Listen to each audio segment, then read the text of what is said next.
Hi വൈകിട്ട് ഞങ്ങൾക്ക് ഇന്നേ ഇഡ്ഡലിയും സാമ്പാറും കേട്ടോ. ഇനി ഞാൻ സാമ്പാറിന് അരിഞ്ഞോണ്ടിരിക്കുവാണേ.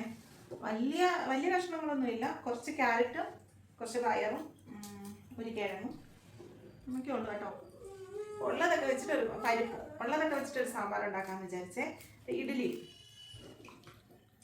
ഞാൻ സാമ്പാറിനൊക്കെ അരിഞ്ഞു. അത് അടുപ്പത്തോട്ട് വെക്കാം. കഷ്ണങ്ങളെല്ലാം അരിഞ്ഞു കഴിഞ്ഞു കേട്ടോ. എല്ലാം ഒന്നുമില്ല, ഉള്ള കഷ്ണങ്ങളൊക്കെ അരിഞ്ഞു കഴിഞ്ഞു. അതുകൊണ്ട് നേരെ എന്നാ ഒരു ഫോട്ടോ എടുക്കട്ടെ. നേരെ എന്നാണേ സാമ്പാർ അടുപ്പത്ത് വെച്ചിട്ടുണ്ട്. ഇഡ്ഡലി മാവ് അങ്ങോട്ട് ഒഴിച്ചു കൊടുക്കും.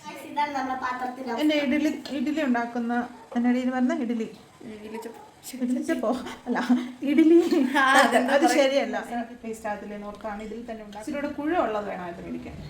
ഇത് മേടിക്കാൻ തന്നെ വലിയ അറിവില്ലാതായി പോയി. അതാണ് ഇങ്ങനെ സംഭവിച്ചത്. ഞാൻ ഒപ്പിച്ചേട്ടായി നല്ല സോഫ്റ്റ് ഇഡ്ഡലി കേട്ടോ. പക്ഷെ ഇതിന് കുഴവില്ലാത്തതുകൊണ്ടൊരു പ്രശ്നം.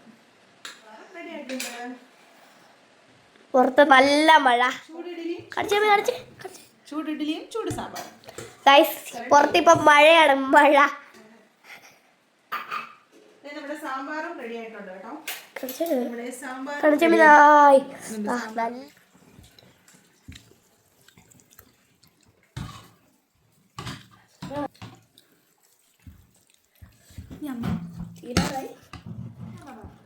നല്ല ഉണ്ട്.